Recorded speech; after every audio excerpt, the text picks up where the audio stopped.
नमस्ते सभी को, मैं हूं सृष्टि और आज हम Bhagavad Gita chapter 8 attain the supreme के श्लोक 24 को कवर करने वाले हैं। रोज की तरह पहले मैं संस्कृत में श्लोक को पढ़ूंगा, उसकी इंग्लिश ट्रांसलेशन को देखेंगे और मीनिंग को समझेंगे। तो चलिए शुरू करते हैं। अग्निर ज्योतिर आहा शुक्ला सनमसा उत्तरायणाम तत्रा प्रयता गच्छन्ति ब्रह्मा ब्रह्मा विदो जना। Those who know the Supreme Brahman attain the Supreme by passing away from the world during the influence of the fiery god in the light at an auspicious moment of the day, during the fortnight of the waxing moon, or during the 6 months when the sun travels in the north.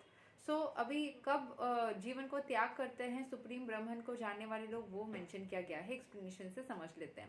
When fire, light, day and the fortnight of the moon are mentioned, it is to be understood that over all of them there are various presiding deities who make arrangements for the passage of the soul. At the time of death, the mind carries one on the path of a new life. If one leaves the body at the time designated above, either accidentally or by arrangement, it is possible for him to attain the impersonal Brahma Jyoti. So, अगर कोई accidentally अपने body को leave करता है और arrangement मतलब decided वे में करता है, it is possible for him to attain impersonal brahmajyoti. तो वो इम्पर्सनल ब्रह्म ज्योति को अटेंड कर सकते हैं। Mystics who are advanced in yoga practice can arrange the time of the death and place to leave the body. Others have no control.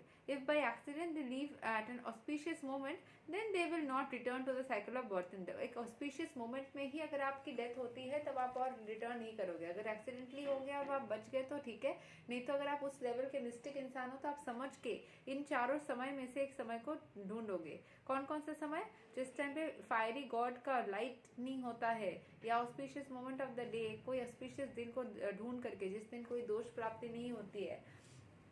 एक fourth night of the waxing moon के fourth night पे, जब मतलब पूर्णिमा से पहले या अमावस्या से पहले, मतलब जब फुल मून होने से पहले, मतलब वो वाली स्थितियों में, ठीक है। सो but otherwise there is every possibility that they will have to return.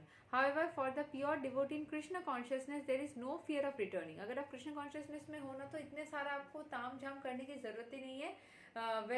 Whenever you leave, whether he leaves the body at an auspicious moment or inauspicious moment, कोई फर्क नहीं पड़ता। तो जो सुप्रीम ब्रह्मन को मानते हैं, जो कृष्ण कॉन्शियसनेस में नहीं है, उनको ये सारे स्तर पे मान करके चलना होता है। वो दोष प्राप्ति लिखा होता है ना पंचांग में, आप देखिएगा किस दिन मृत्यु से दोष प्राप्ति है, इस दिन से नहीं है, तो उनके लिए मैटर करेगा। जो कृष्ण कॉन्शियसनेस में रहते हैं उनके लिए सब कुछ मैटर ही नहीं करेगा। वो सभी बंधनों से उपरांत होंगे, परे होंगे, आगे चले जाएंगे।